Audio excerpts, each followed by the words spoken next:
Hi there, Chris from Stone Age Gamer here, and welcome back to the gratuitous Rainbow Spectrum, where it is once again time for a 16-bit brawl. Today, we're going to be talking about two games with the same name, but they're very different games. We are talking about Sparkster for Sega Genesis and Super NES. This is a sequel to Rocket Knight Adventures on Sega Genesis, my absolute favorite Sega Genesis game, and, well, they're pretty different and pretty weird, but which one's better? Let's find out. It's time for a 16-bit brawl.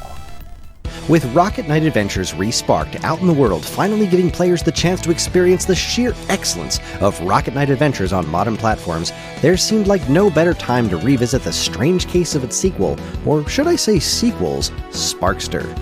Both the Super NES and Sega Genesis got games with the same name, same box art, and even mostly the same music, called Sparkster.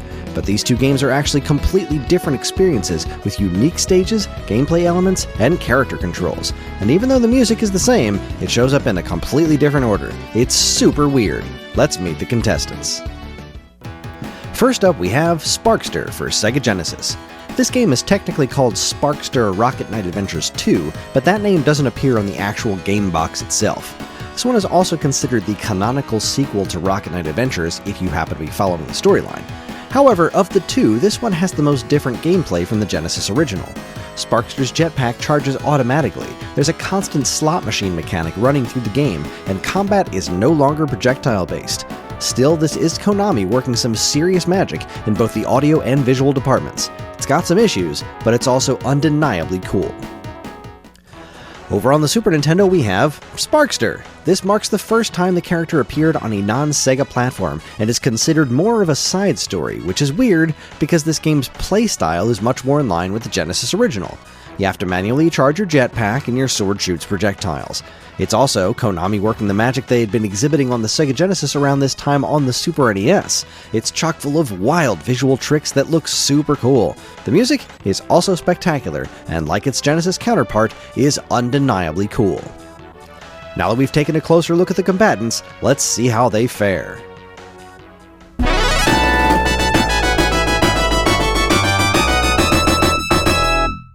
Okay, let me start by saying that these are both extremely good-looking games. They have very similar sprites for Sparkster himself, and while neither of them are as wonderful as the pure perfection as his sprite in the original game, they're both pretty cool on their own. But for as close as it is, I think I'm going to have to give the nod to the Super NES. The Genesis game isn't quite as interesting looking overall. It's cool for sure, but the Super Nintendo game has this sort of wacky robot designs that I loved about the original game. It's also chock full of some really neat effects like the water in Stage 1. I just think the stages themselves, from a visual design perspective, are a bit more interesting on the Super NES. The only thing that really gives me pause in this department is the slowdown. The Super Nintendo game has some notoriously dreadful slowdown whenever basically anything even remotely complicated happens on screen. This is corrected in the new Re-Sparked edition, but we're talking original recipe here, so that does not count. In the end, though, having just played these two games back-to-back, I still think the Super Nintendo wins here. It's close, but to me, it's a better-looking game all around. The point goes to Super Nintendo.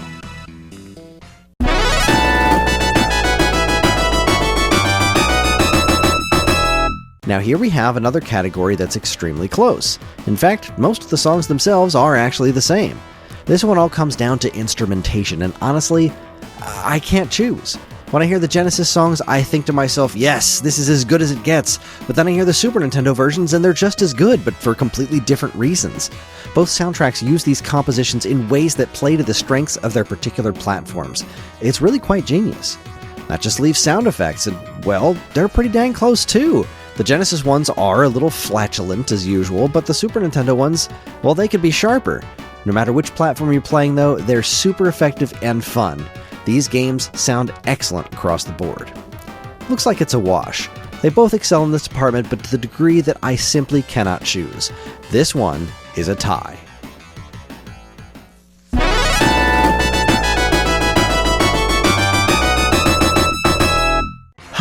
Gameplay seems to be a category that people are generally split on, but for me, personally, I think it's a pretty straightforward call. See, Rocket Knight Adventures isn't just one of the best games on Sega Genesis, it's my absolute favorite game on the platform. It is such a wonderfully made game, flaws and all, and I love it to bits. And of its sequels, only one plays like the original. and that's Sparkster for Super NES. I used to think Sparkster on Genesis was a great but misunderstood game, but I admittedly didn't spend a whole lot of time with it. I loved its soundtrack, and I thought it looked great, and I'd assumed that I'd get around to properly playing it someday, and having gone through the first level or so, I figured I had enough of a handle on it to move forward with the assumption that I'd love it when I finally played it. But now I have played it. I've gone through the whole thing on the Resparked collection, and I can honestly say, I don't think it's all that good. The Rocket Pack's multiple charge levels are neat, and using the corkscrew attack to solve some rudimentary puzzles is a great idea, but the combat is not rewarding at all. The sword swing changed from this downward arc in the first game to a slow forward stab in the sequel. It's not fun to use. Yes, the hidden swords that can transform you into Super Sparkster are a neat idea, but nothing in this game really adds up to being more than the sum of its parts. The robot mech stage is a perfect example. It's cool on paper, but in practice, it's an exercise in tedium and frustration. This game is not awful, but it's nowhere near as good as the first one. The Super NES game, though, well, it's better, but it's still not great. Having the projectile shots with the sword is great, and Sparkster in general feels a lot more like he did in the first game, especially with the jetpack, and his new roll move is pretty cool.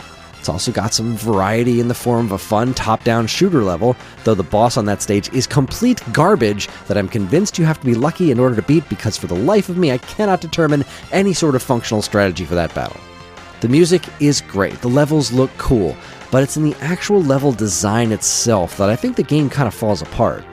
It suffers from the same problem that Bubsy does, in that the game wants you to move fast, but there's a constant barrage of things just off camera waiting to kill you. This is a game where the camera needed to be zoomed out way more than it was, which wasn't super possible on the Super NES, especially not while having the game look as cool as it does. It's a frustrating game that just so happens to also be awesome.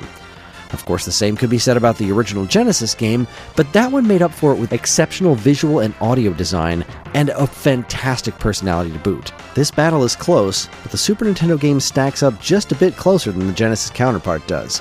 The Super NES game may be frustrating, but I had way more fun working my way through it than the other one. The points go to Super Nintendo.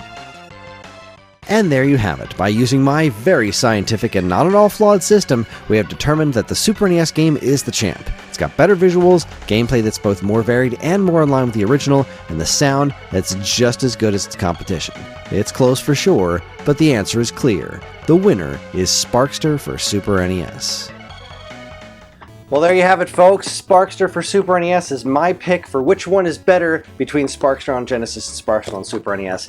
I just think this game overall reminds me more of the original, which is such a good game. It is so much better than both of these games. I cannot stress that enough. The original was this absolute piece of magic, and the sequels were good follow-ups, but not great.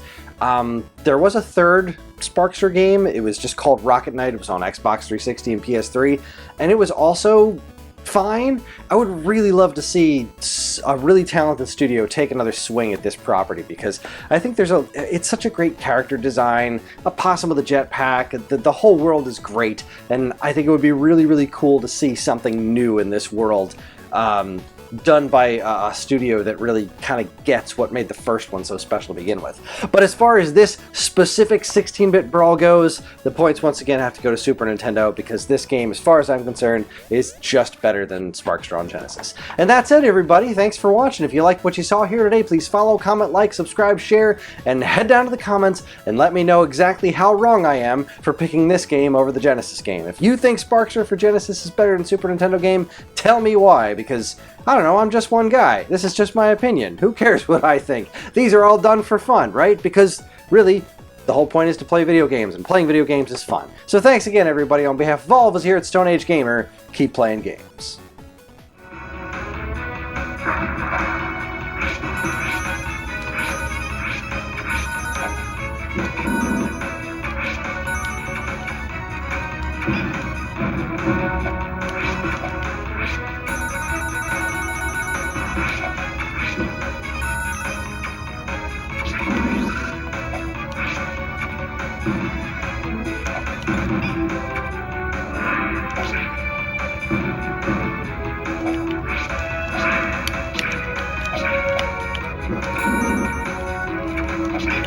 you.